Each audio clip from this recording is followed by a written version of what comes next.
Bonjour Monsieur Hugo, j'espère que vous allez bien. Aujourd'hui, moi, le maître dame Mathilda Concilière, je vais vous présenter des techniques d'escrime qui sont la passe avant, la passe arrière, la fente et la retraite. Bon, pour commencer sans plus attendre, nous allons y aller avec la passe avant. Juste un petit côté théorique. La passe avant est souvent utilisée pour déplacement, absolument pour attaquer, car c'est un mouvement qui est plus rapide que la marche.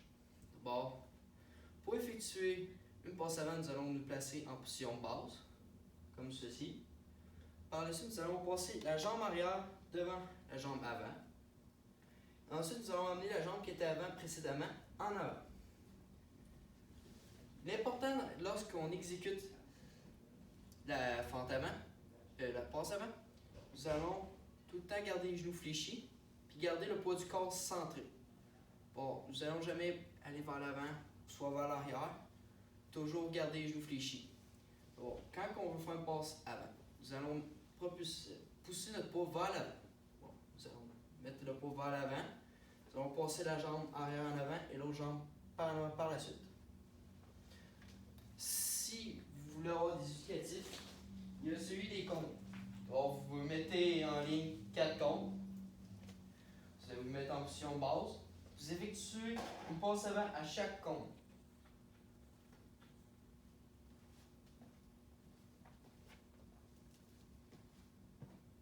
Comme ceci.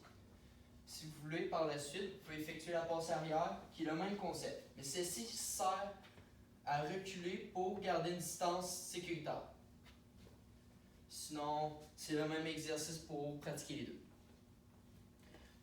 C'est le même concept, on va juste passer la jambe qui était en avant, en arrière, et la jambe qui était en arrière, on va la remettre en arrière. Bon, par la suite, nous allons continuer avec la retraite. Vu qu'on est dans les mouvements, pourquoi pas. La retraite qui est un mouvement très important dans l'escrime, qui est un des premiers mouvements qu'on apprend, qui est très important. Si on veut le résumer en un seul mot, on peut le résumer par reculer. C'est aussi simple que ça. Si vous posez c'est quoi la question de retraite, c'est de reculer. Les deux commencent par R, ça doit être facile de retenir ça.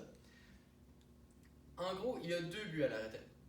Le premier but, c'est de maintenir une distance sécuritaire avec son opposant. Puis, en un deuxième temps, on peut s'en servir pour essayer de se protéger, comme une défense. Bon, si votre opposant essaie de faire une fente, vous pouvez juste faire un retrait pour l'empêcher de vous toucher. Bon, pour faire un retrait, on va aller en position basse, comme pour la fente. Par contre, cette fois-ci, on va utiliser beaucoup la jambe d'avant. On va pousser avec la jambe d'avant, enlevant la jambe arrière. Bon, on va reculer. Ensuite, on va amener la jambe en avant à nous suivre pour revenir les deux pieds à la largeur des épaules. D'abord, comme je vous dis, c'est en deux parties. Le premier temps, on pousse avec la jambe avant. Ensuite, on ramène la jambe avant. Bon, puis vraiment l'important, c'est de garder toujours un équilibre lors du mouvement. Sinon, il n'y a pas vraiment d'autres explications plus complexes. L'éducatif que je vous recommande encore, c'est celui des comptes. Vous placez en position de base. Vous faites un retrait par compte. Comme ceci. D'abord, juste les points importants de la retraite. Bon, gardez toujours le poids du corps équilibré. Toujours garder les deux talons sur une ligne. Sinon, c'est à peu près tout ce qui est pour la retraite. Ensuite, la fente. La fente est la seule attaque qui va être vue dans cette vidéo. C'est une attaque qui est faite à l'aide d'un déplacement. Bon, la fente. On va encore se positionner en position de base. Puis, il va consister dans un premier temps à donner une grosse poussée avec votre jambe arrière. Puis, vous avez une projection en même temps que votre jambe avant. Bon, vous allez faire une poussée de votre jambe arrière. Vous faites une projection de jambe avant. Ça veut dire que ça va. En gros, il faut lever votre jambe avant. Bon, le concept, c'est de faire ça. Bon, si je vous le fais rapide, ça va être ça. Bon, vous poussez, vous levez votre jambe avant, faire une projection. Puis, pour savoir si on a fait une bonne fente, le but, c'est que votre cheville est touchée par terre. ce qui veut dire que vous êtes en pleine extension de votre jambe arrière. Par la suite, vu qu'il y a 3 mouvements qu'il faut faire en même temps, bon, on fait la projection de la jambe avant, la poussée de la jambe arrière, on va allonger le bras avant. Bon, ce qui est important, c'est l'équilibre, le temps, la coordination. D'abord, on va refaire le mouvement en ayant les 3 choses ensemble. D'abord, on va de l'équilibre, le temps et la coordination. Alors, on fait ça comme ça. Le but, c'est que notre jambe arrière ne bouge pas. Reste toujours au même endroit, que la cheville est touchée le plus possible à terre.